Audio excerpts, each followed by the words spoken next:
কয়েক দশক পর কাল মমতা বন্দ্যোপাধ্যায় আবার পড়তে চলেছেন সেই পুরনো কালো পোশাক। মমতা বন্দ্যোপাধ্যায় নিজে সুপ্রিম কোর্টে ফাইট করবেন, নিজে কালো পোশাক পরে সুপ্রিম কোর্টে ফাইট করবেন সাধারণ জনগণের পক্ষে দাঁড়িয়ে।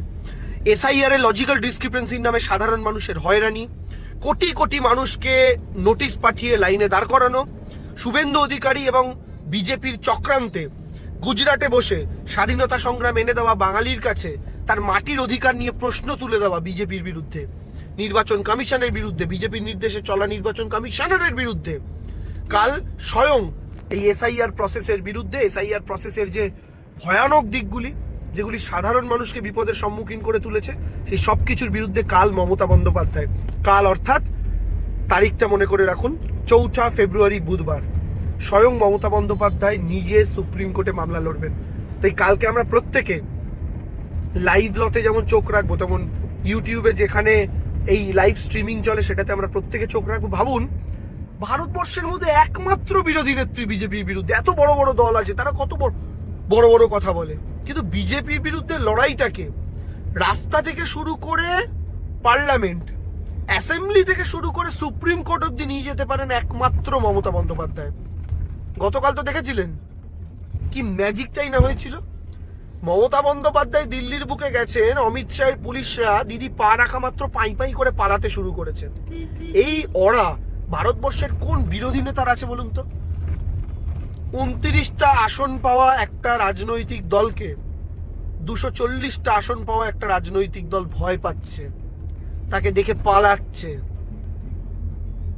তার যুক্তিগ্রাহ্য উত্তর দিতে না পেরে নির্বাচন কমিশনার অহংকারী আচরণ করছে, যে কারণে তাকে বয়কট করতে বাধ্য হচ্ছে মমতা বন্দ্যোপাধ্যায় এবং তৃণমূল কংগ্রেসের দল।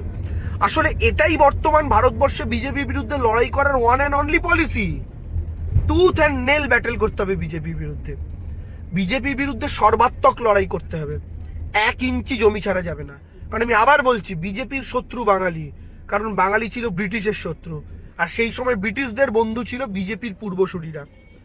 ব্রিটিশদের ঔরসে যে বিজেপির জন্ম, সেই বিজেপিও তাই বাঙালি বিদ্বেষী হবে, এটাই খুব স্বাভাবিক। তাই বাঙালি বিদ্বেষী বিজেপির বিরুদ্ধে বাংলার মানুষের পক্ষে সুপ্রিম কোর্টে স্বয়ং সওয়াল করতে চলেছেন মমতা বন্দ্যোপাধ্যায়, স্বয়ং। আমরা প্রত্যেকে নজর রাখবো সেদিকে, এবং আমরা প্রত্যেকে বাংলার মাটি থেকে কাল দিদিকে চিয়ার করবো সারাদিন। সোশ্যাল মিডিয়ার সকল সাধারণ বাঙালিকে, সাধারণ বঙ্গবাসীকে অনুরোধ, আসুন আমরা কালকে প্রত্যেকে দিদিকে বাংলা থেকে চিয়ার করি। কারণ দিদি কিন্তু আমার আপনার পক্ষে লড়ছে। আপনারা যারা লাইনে দাঁড়াচ্ছেন, আপনি বিজেপিকে ভোট দিয়ে থাকুন, তৃণমূলকে দিয়ে থাকুন, কংগ্রেসকে দিয়ে থাকুন, সিপিএমকে দিয়ে থাকুন, সেটা কিন্তু দেখা হচ্ছে না। কি দেখা হচ্ছে? যে আপনি বাংলার বাসিন্দা কিনা, আপনি বঙ্গবাসী কিনা। তাই বঙ্গবাসী হিসাবে আপনি যখন নির্যাতিত, সেই নির্যাতনের বিরুদ্ধে ভারতবর্ষের মধ্যে যে একমাত্র নেত্রী সর্বাত্মক লড়াইটা দিচ্ছেন, তার পাশে দাঁড়ানো আমার আপনার কর্তব্য। এই লড়াইটা দিদি জিতে যান, তারপরে আপনার যদি মনে হয় রাজনৈতিক দলমতের ভিত্তিতে আপনার সিদ্ধান্ত অন্য কিছু হবে, হোক। আগে নিজের মাটিটা তো বাঁচুক, আগে নিজের অধিকারটা তো বাঁচুক ওই গুজরাটে বসে থাকা 2 ভাইয়ের হাত থেকে। ততক্ষণ পর্যন্ত আসুন না আমরা এই মহিলাটাকে একটু সমর্থন করি, একটু সাপোর্ট দিই। জয় হিন্দ, জয় বাংলা।